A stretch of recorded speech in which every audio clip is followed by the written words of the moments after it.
السلام علیکم ورحمۃ اللہ وبرکاتہ۔ بسم اللہ الرحمن الرحیم۔ لوگوں نے پوچھا، یا رسول اللہ صلی اللہ علیہ وسلم، کون سا اسلام افضل ہے؟ تو نبی صلی اللہ علیہ وسلم نے فرمایا، وہ جس کے ماننے والے مسلمانوں کی زبان اور ہاتھ سے سارے مسلمان سلامتی میں رہیں۔ صحیح بخاری، حدیث نمبر 11۔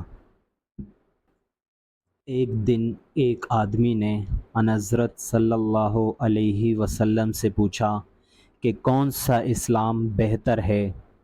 فرمایا، یہ کہ تم کھانا کھلاؤ اور جس کو پہچانو اس کو بھی، اور جس کو نہ پہچانو اس کو بھی، الغرض سب کو سلام کرو۔ صحیح بخاری، حدیث نمبر 12۔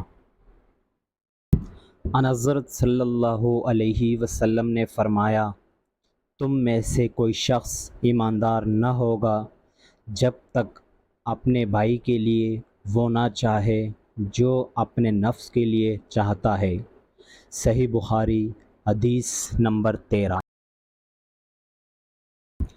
رسول کریم صلی اللہ علیہ وسلم نے فرمایا، قسم ہے اس ذات کی جس کے ہاتھ میں میری جان ہے، تم میں سے کوئی بھی ایماندار نہ ہوگا جب تک میں اس کے والد اور اولاد سے بھی زیادہ اس کا محبوب نہ بن جاؤں۔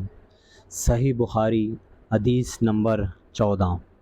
ان حضرت صلی اللہ علیہ وسلم نے فرمایا، تم میں سے کوئی شخص ایماندار نہ ہوگا جب تک اس کے والد اور اس کی اولاد اور تمام لوگوں سے زیادہ اس کے دل میں میری محبت نہ ہو جائے۔ صحیح بخاری، حدیث نمبر 15۔